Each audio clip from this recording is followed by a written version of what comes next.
Várzea Grande e vamos iniciar nosso podcast, comandado pelo professor João Batista de Figueiredo.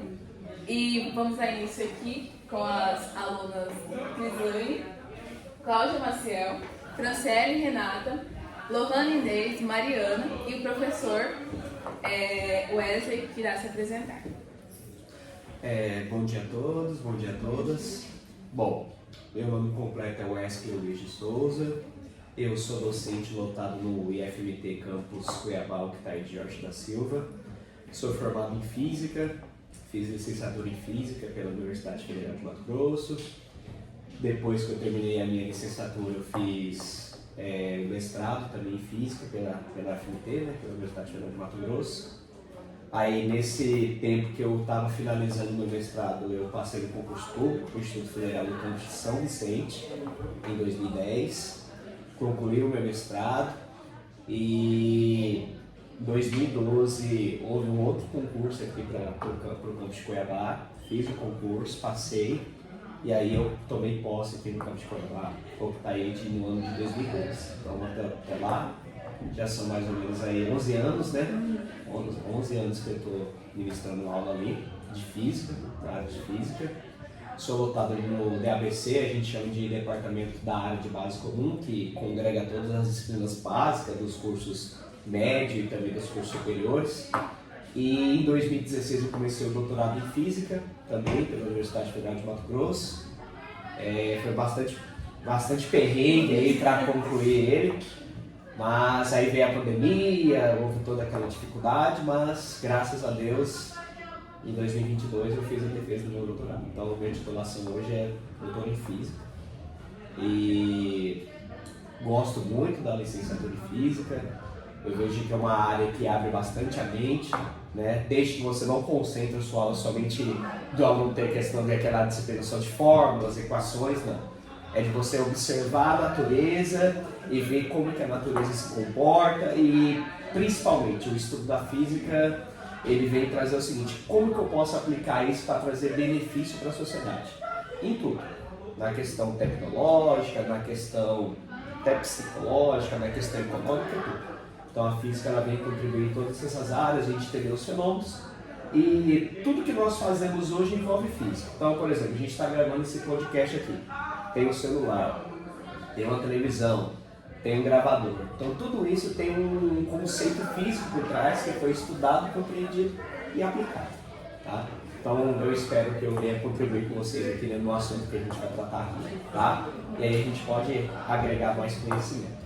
Ok? Ok, professor. Vamos parar.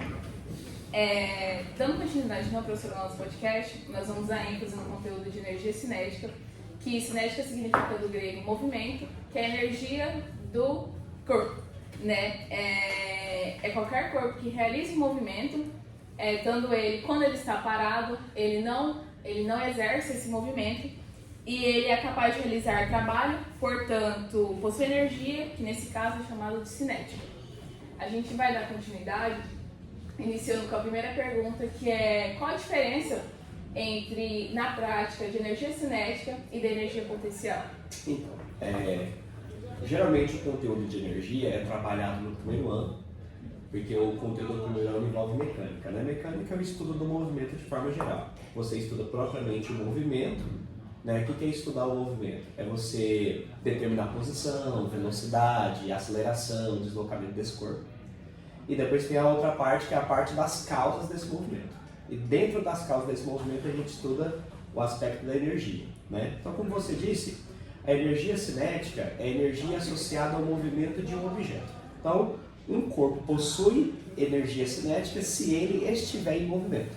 E aí, quando a gente fala em movimento, a gente lembra logo de velocidade, de rapidez, né? Falou, um corpo se movimenta, a gente associa, ele tem uma determinada rapidez. Essa rapidez é o que a gente coloca como velocidade. Então, a definição de energia cinética é energia associada ao movimento de um corpo. Já quando nós falamos em energia potencial, a energia potencial está relacionada à posição que esse objeto ocupa. Tem alguns livros, alguns professores que se referem a essa energia potencial de energia posicional.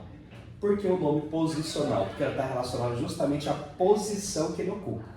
Dentro da energia potencial, nós temos dois tipos básicos que estudamos na mecânica, que é a energia potencial gravitacional. Então, a energia potencial gravitacional está relacionada à posição que ele tem ao nível de referência, tá? E essa posição é devido à ação da gravidade que eu tenho sobre esse objeto. Então, essa energia potencial está relacionada à força gravitacional, à força da gravidade.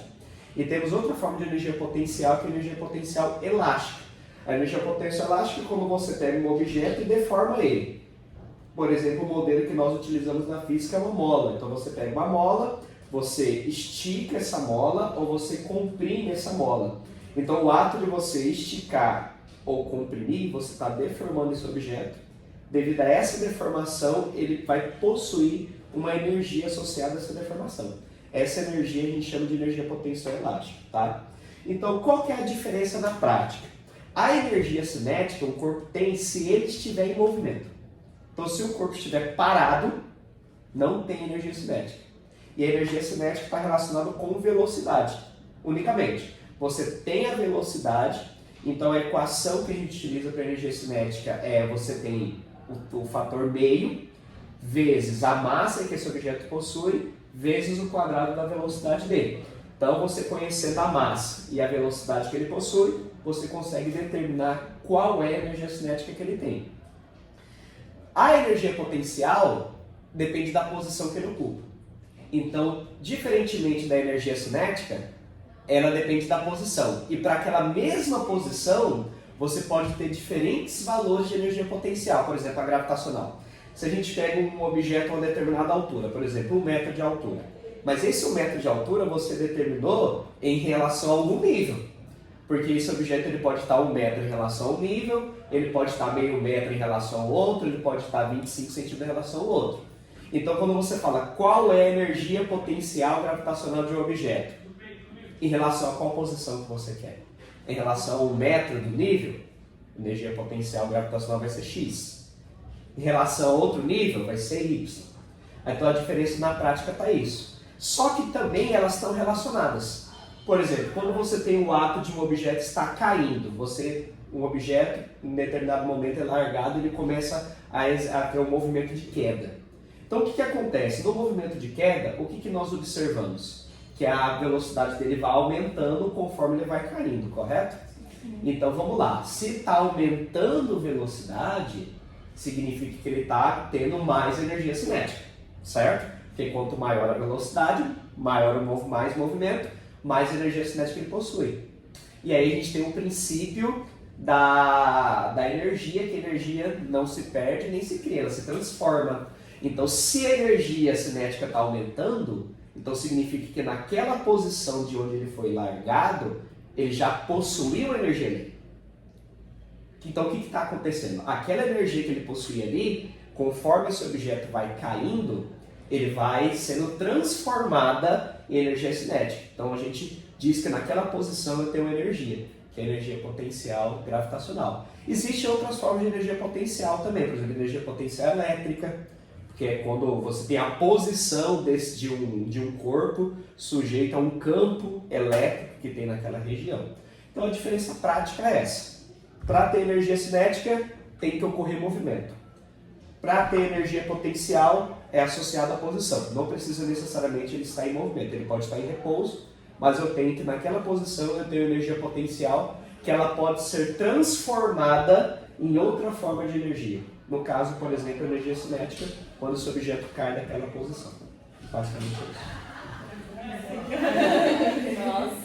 A nossa colega vai dar continuidade então às perguntas. De acordo com essa explicação que o senhor falou sobre movimentação, quais são as leis de Newton que estão envolvidas no lançamento do foguete e como essas leis ou essa lei pode ser explicada no ato do lançamento? Muito bem. Então, foguete é um exemplo clássico quando envolve energia, tá? Então, primeiro, o que é um foguete, basicamente? Um foguete a gente pode definir da seguinte forma: é um projétil que é lançado utilizando-se da impulsão dos gases liberados pela reação química. Então, as leis de Newton que estão envolvidas no lançamento de foguete, a principal delas é a terceira lei de Newton, né? A terceira lei de Newton é o princípio da ação e reação. Então, o que acontece? Como que esses gases são liberados? Então, um foguete ele tem uma câmara, que a gente chama câmara de combustão, tá? É onde você tem ali o combustível junto com o oxidante, tá? O oxidante é para dar a reação química, para ter a liberação dos gases e liberação de energia química, tá? Que a gente chama de propelente no foguete. Então, o que acontece? Quando você tem esses gases liberados, você tem a ação, que é a liberação dos gases, a ejeção dos gases da câmara. Como reação, aparece o empuxo, tá? Que é uma força que é exercida nesse foguete, e aí devido a esse empuxo que faz o foguete se movimentar. Então a principal lei de Newton que nós temos é a terceira lei de Newton. O foguete ele funciona basicamente pelo princípio da ação, que é a liberação dos gases, e a reação, que é a força de empuxo. Tá? Basicamente é isso. O que acontece no foguete? Para ter essa ação e reação, tem que ter combustível. Tá? Não tem outra forma. Para ter movimento, tem que ter energia. Lembra que eu falei da potencial cinética? Então, ou seja, para ele adquirir movimento, ele vai ter energia cinética. Essa energia cinética ela tem que vir de outra fonte. Essa fonte justamente é a energia química que é liberada na câmara de combustão quando há combustão desse combustível, tá? Do que a gente chama de propelente. Tá? E aí, devido a essa liberação dos gases, pela ação, vai haver reação e vai haver o deslocamento do foguete por causa do empuxo que é gerado ali. Ok? Ok. Como o senhor já explicou basicamente toda a base do foguete e tudo mais sobre o empuxo, quais são as energias envolvidas no lançamento?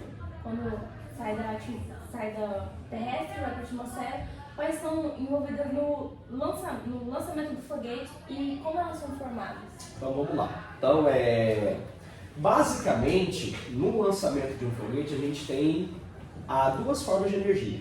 A energia química, que está contida no propelente, tá? Propelente é o combustível mais o oxidante, tá? Porque tem que ter o oxidante para dar reação com o combustível e dessa reação é liberada energia. Então a primeira forma de energia que nós temos no lançamento é a energia química, tá? Devido a essa energia química que é liberada, os gases se expandem, tá? Eles são ejetados dessa câmara e devido à ejeção desses gases, de acordo com a terceira lei de Newton, vai aparecer uma força de empuxo sobre esse foguete. E aí, dessa força de empuxo, o que está acontecendo? Em questão de energia. Essa energia química liberada, devido à reação que acontece ali na câmara de combustão, ela começa a ser transformada em energia cinética, né? Ou seja, a velocidade do foguete vai aumentando durante o lançamento. Então, devido a essa energia química que é liberada, os gases também são liberados. Então a gente está tendo uma transformação de uma forma de energia, que é energia química, em energia cinética. Então basicamente são essas duas formas de energia. Só que a gente pode associar outras formas de energia também, tá? Por exemplo, a energia potencial gravitacional. Conforme o foguete vai subindo no lançamento, se a gente tomar como referência a Terra, ele vai ganhando altura. Então a gente tem uma energia potencial gravitacional associada também aí, tá? Qual que seria a outra forma de energia que nós temos? A energia térmica. Porque o que acontece? Enquanto ele está aqui na atmosfera da Terra, ele está sujeito a gente chama de arrasto do ar, né? Então a gente tem uma força de arrasto que aparece, ou seja, é uma força de resistência do ar. E o que acontece? Parte dessa energia cinética, tá? Dessa energia química, ela é transformada em cinética, mas parte dela também é transformada em energia térmica, porque você tem um aquecimento da estrutura desse foguete. Então, ou seja, parte dessa energia também é transformada em calor, energia térmica, tá? Então, ou seja, como que elas interagem? A interação ocorre por transformação. Você tem transformação de uma forma de energia, então a energia primária seria a energia química, né?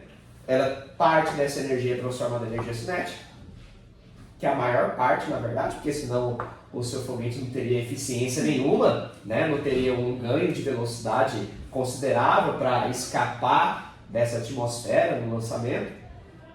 Parte dessa energia também é convertida em energia potencial gravitacional e também uma parte dessa energia ela é degradada, a gente diz dissipada em energia térmica, tá? Então, ou seja, a estrutura de um foguete ela é pensada, ela é projetada para suportar, por exemplo, essa energia térmica.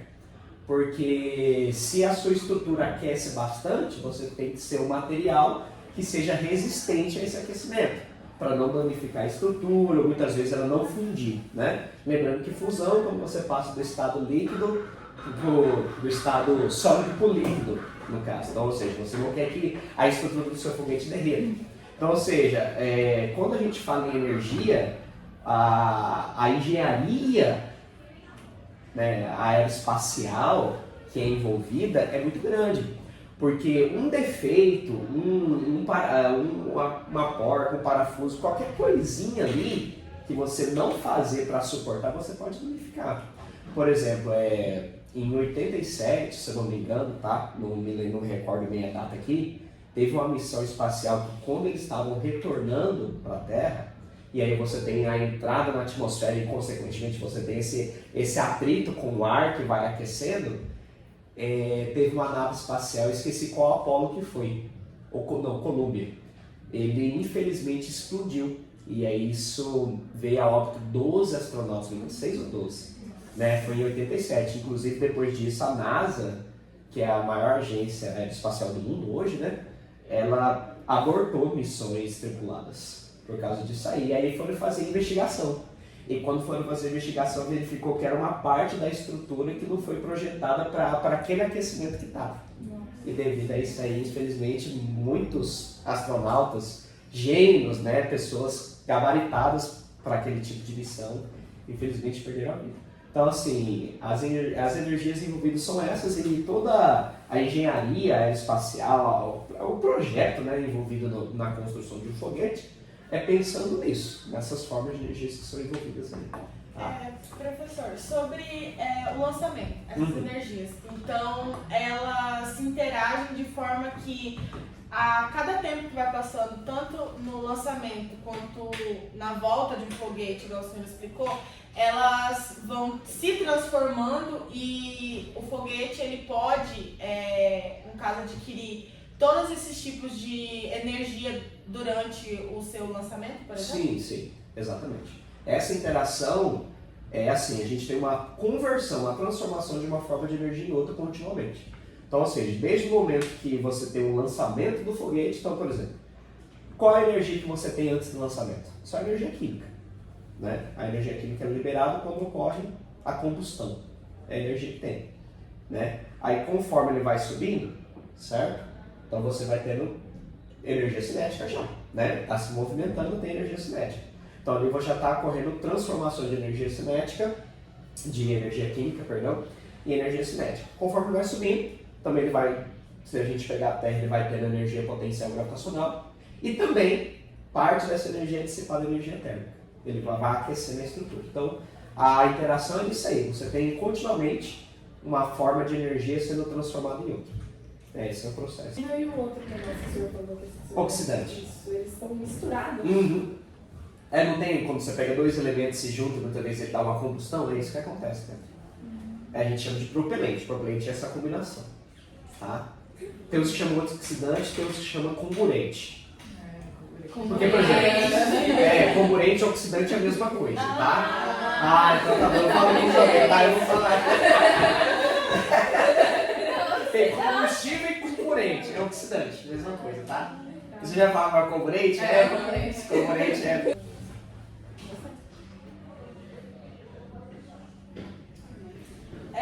Professor, diante de todas as informações sobre a movimentação do foguete, onde foi explicado sobre as leis, as energias envolvidas, qual é a força motriz presente no lançamento do foguete e como essa força é obtida? Bom, então a força motriz é a força que vai dar o movimento para o foguete, tá? É o que vai acelerar o foguete e fazer ele subir ganhando velocidade, tá?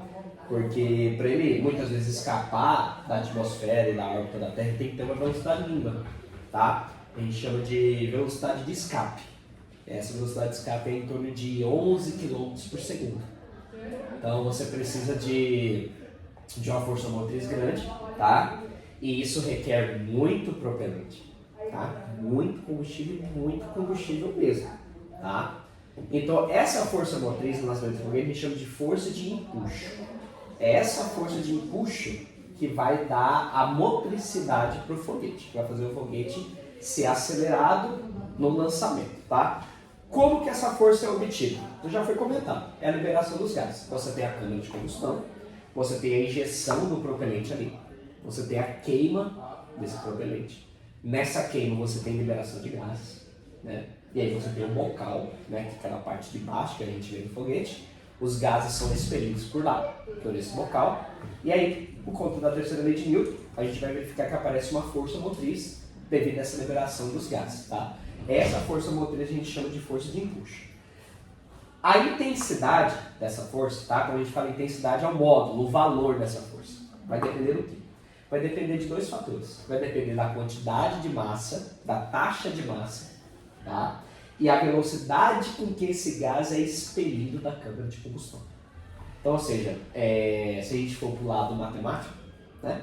O lado bonito, que é a parte da matemática, a gente vê que a variação de velocidade desse foguete, a gente vai ter uma taxa de variação da massa, porque você está queimando o propelente, está queimando combustível, então vai ter a massa vai diminuir desse combustível, e também a velocidade.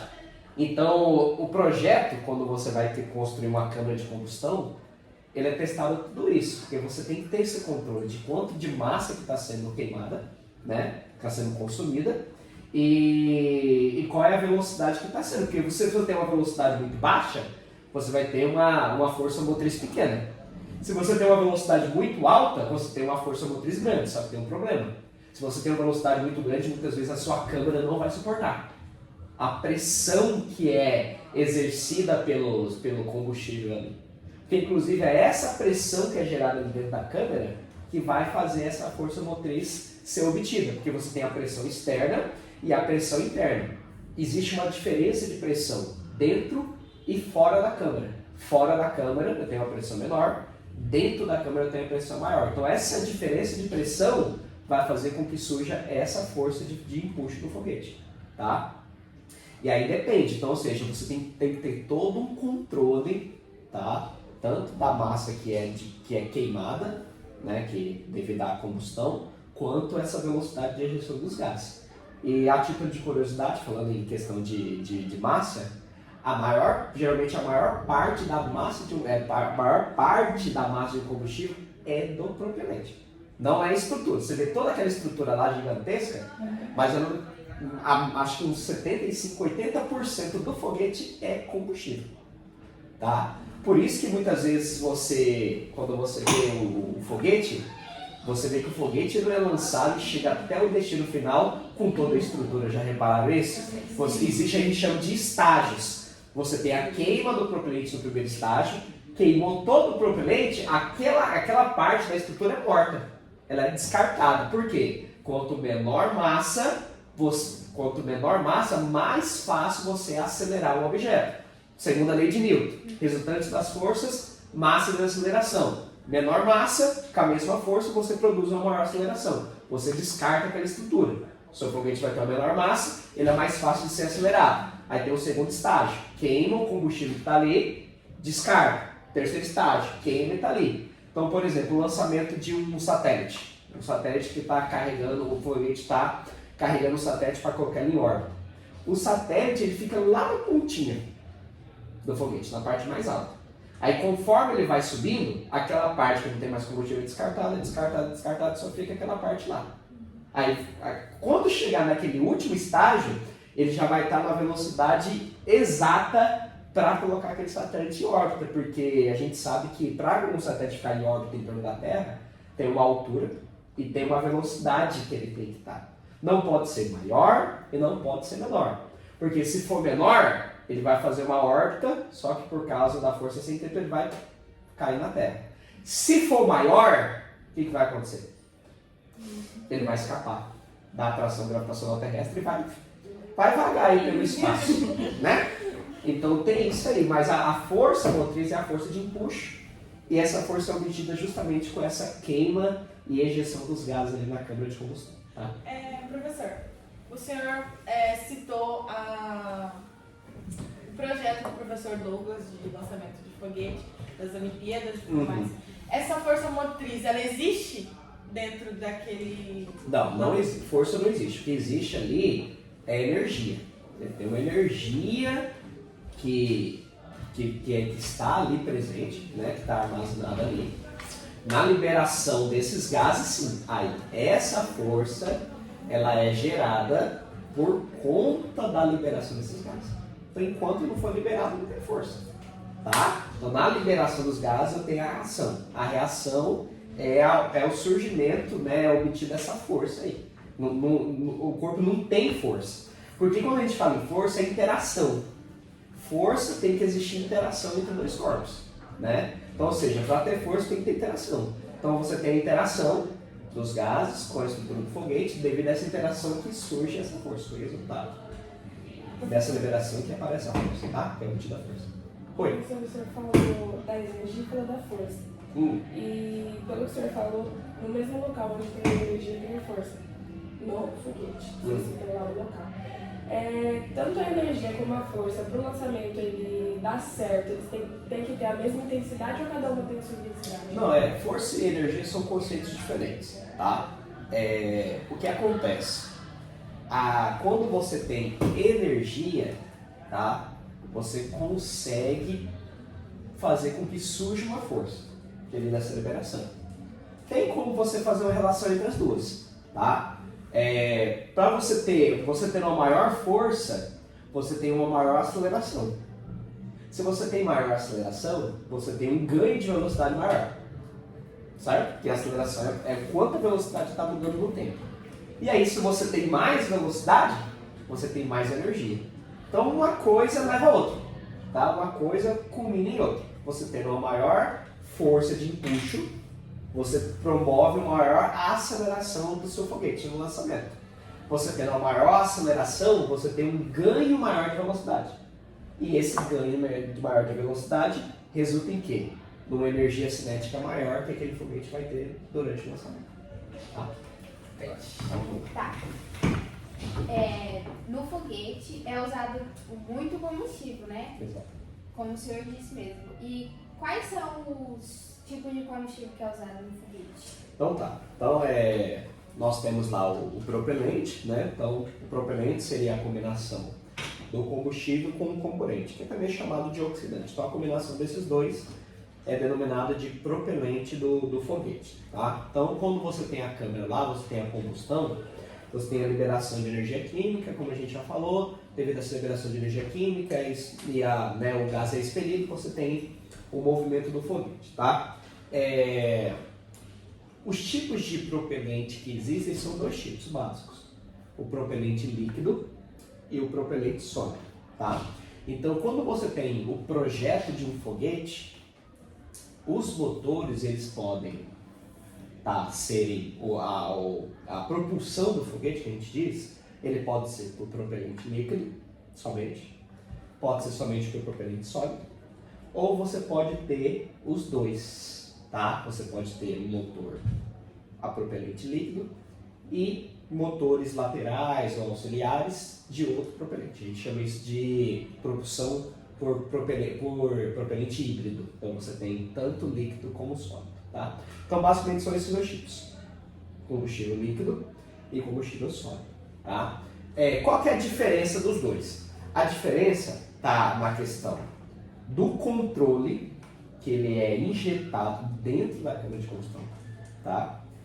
E vamos dizer assim, a eficiência dele. Tá? Então vamos lá.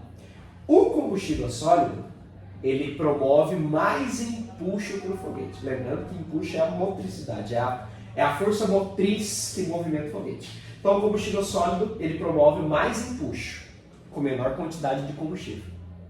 Essa é a vantagem.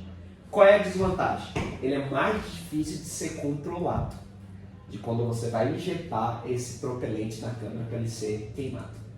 Então o que acontece? Ele sendo mais difícil de ser controlado, ele pode afetar a trajetória do foguete. Tá? Então essa é a desvantagem.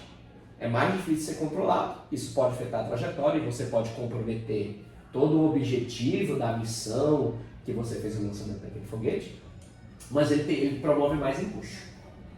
O líquido é o contrário. ele tem menos, a gente chama menos empuxo por unidade de volume. O que é isso? Você precisa de um volume maior de combustível para produzir o mesmo empuxo que você tivesse um propelente sólido. No entanto, o propelente líquido ele é mais fácil de ser controlado. Então é mais fácil você ter o controle de como que ele está sendo injetado na câmara. Porque isso depende. Porque conforme você vai injetando, ele vai queimando. Se você não tem o controle dessa injeção, você pode jogar muito combustível ou pouco combustível para ser queimado. Isso vai comprometer o empuxo e muitas vezes até a própria missão. Então, quando a gente vê alguns foguetes aí explodindo, não dando certo, uma das causas pode ser isso. Não houve um controle, houve ejeção de muito combustível naquele momento, muito gás sendo queimado, sendo expelido, você compromete a estrutura e compromete toda a missão, né, proveniente do projeto daquele foguete, tá? Então, a diferença está aí. Um é mais fácil de ser controlado, só que ele tem menos empuxo, ele produz menos empuxo como uma quantidade X de volume, que é o líquido. Já o sólido, ele promove maior empuxo, no entanto, ele é mais difícil de ser controlado. Tá? Vou citar um exemplo para vocês aqui, que é a SLS, que é Space Launch System. É um projeto da NASA para fazer missão tripulada para a Lua, porque futuramente eles querem fazer. Se eu não me engano, estava até o projeto para o ano que vem, 2024, retomar essa missão tripulada na Lua, porque né, desde década de 70, 80 que não é feito mais. Tá? Esse tipo, por exemplo, esse exemplo que eu estou dando para vocês aqui da NASA, ele usa os dois tipos de propelentes, tanto líquido como sólido. Então vamos lá. O motor principal é líquido. Tá? Então aqui o motor principal, você tem o propelente líquido. Propelente, combustível, mais comburente. Tá? O que é o combustível do propelente líquido? O hidrogênio. Hidrogênio líquido. E o comburente é o oxigênio líquido. Então você tem hidrogênio e oxigênio juntos da combustão do motor principal. Só que junto disso ele tem motores laterais. Esses motores laterais já vai o propelente sólido. E o propelente sólido lá dos motores laterais, ele corresponde a 75% da força de empuxo desse foguete. Olha só, o principal é só 25%. E os motores laterais que é o sólido 75%. Porque ele é muito mais, ele produz muito mais empuxo por volume do que o propelente líquido, o sólido. O que vai no propelente sólido, nesses motores laterais? O combustível é um pó de alumínio. E aí precisa do comburente, do oxidante. O oxidante é o sal mineral que a gente chama de perclorato de amônia. Então você tem o pó de alumínio reagindo com o perclorato de amônia, que vai dar a combustão desse propelente sólido dos motores laterais, responsável, no caso desse projeto aqui, de 75% da força de empuxo. Tá? Então, a diferença é essa. Né? E aí, depende do projeto. Qual que eu vou usar? Depende do que você quer, depende de como que a sua câmara é resistente, de como que ela foi projetada, porque tem vezes que o projeto é só feito para propelente líquido. Tem câmara que é feita só para propelente sólido. Tá?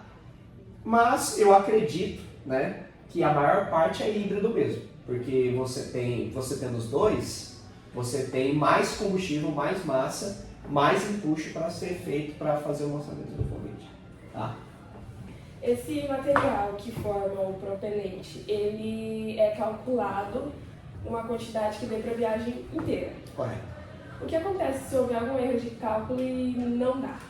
Então, é uma pergunta bastante importante e, de fato, eu penso que esse cálculo é bem feito, tá? Para a viagem, para alcançar a velocidade necessária, se for para colocar em órbita ou se for para escapar, né, para o espaço.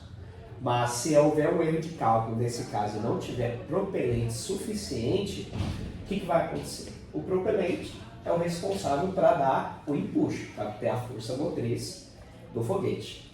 Não tendo propelente, você não tem força motriz. Você não tendo força motriz, não tem mais como ele ter um ganho de velocidade, porque é a força motriz que vai promover a aceleração desse foguete durante o lançamento. E aí o que vai acontecer? Se ele não escapar da atmosfera, a gente tem as forças de resistência, a força de arrasto. O que vai acontecer? A partir desse momento que você não tem mais esse empuxo, o foguete ele vai diminuir a velocidade. Porque você tem uma força desacelerando, diminuindo a velocidade. Vai chegar um momento que, se ele não escapar, ele vai perdendo velocidade, vai chegar a uma altura, um ponto máximo que ele vai parar, ele vai chegar ao repouso, e aí o que vai acontecer? Ele vai cair, tá? Então, se houver de fato esse erro de cálculo, que é muito difícil acontecer, tá? No lançamento de foguete, geralmente isso não acontece. O cálculo é feito para... Inclusive, não é só feito para o lançamento, tá? Então, muitas vezes você faz uma missão tripulada, você quer ir até uma estação espacial. E aí você precisa retornar. E aí? No lançamento de um foguete, a gente não considera somente a quantidade de propelente para o lançamento, mas também para o retorno. Você quer levar astronautas para a estação espacial, você quer ir e fazer o retorno desses astronautas. Então o cálculo do combustível também é para isso, né? Ou muitas vezes, quando ele já está em órbita no espaço, lá você é um vácuo. Não é completo, mas é praticamente um vácuo. Você quase não tem resistência ali. Então, a gente tem o princípio da inércia, que é a primeira lei de Newton. Fala assim que se o corpo não tiver na ausência de força, a força resultante é nula, e um corpo em movimento vai permanecer em movimento. E é isso que acontece no espaço muitas vezes. Ele desliga os motores e aí ele mantém a sua velocidade, tá?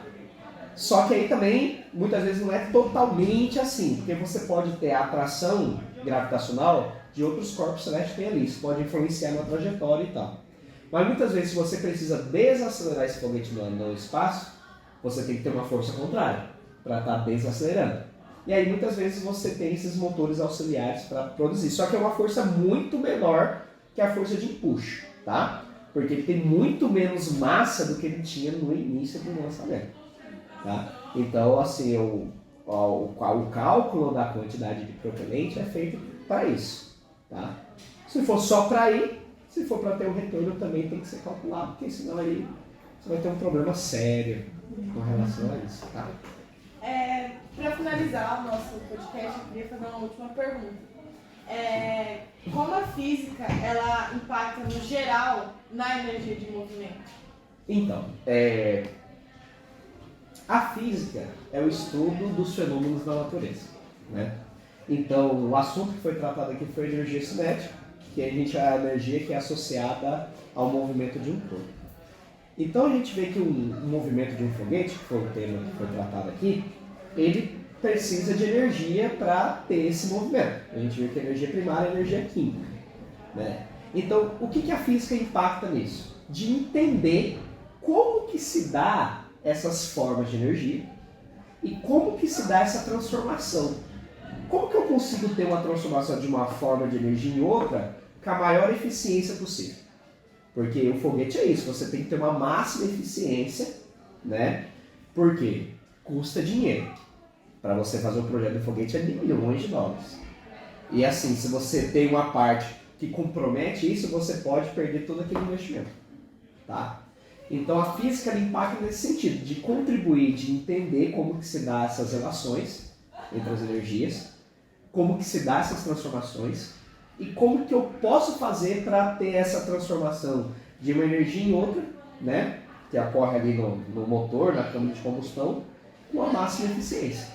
Tá? De forma geral é isso, para o foguete. Mas de forma geral na sociedade, a física vem impactar no seguinte, o que ela pode contribuir para facilitar o nosso cotidiano, para facilitar a nossa vida. Hoje nós temos, por exemplo, os smartphones. É uma coisa prática e muitas vezes a gente ficar sem ele é bem complicado. E eu não falo nisso somente de internet não. Se você ficar sem celular, você não conseguir nem fazer uma ligação para se comunicar, é muito ruim. E tanto ligação, como internet, como tudo, você tem um princípio físico por trás disso.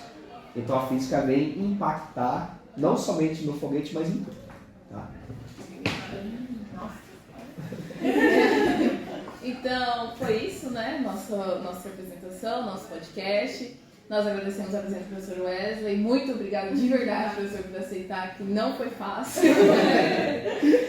E a todos nós que nos empenhamos para realizar esse trabalho. E é isso. E muito obrigada a todos que Assistiram a gente. Obrigado, pessoal. Eu agradeço pelo convite. Vocês estão de parabéns pelo tempo, pelo trabalho. E sucesso. Obrigada. Obrigado.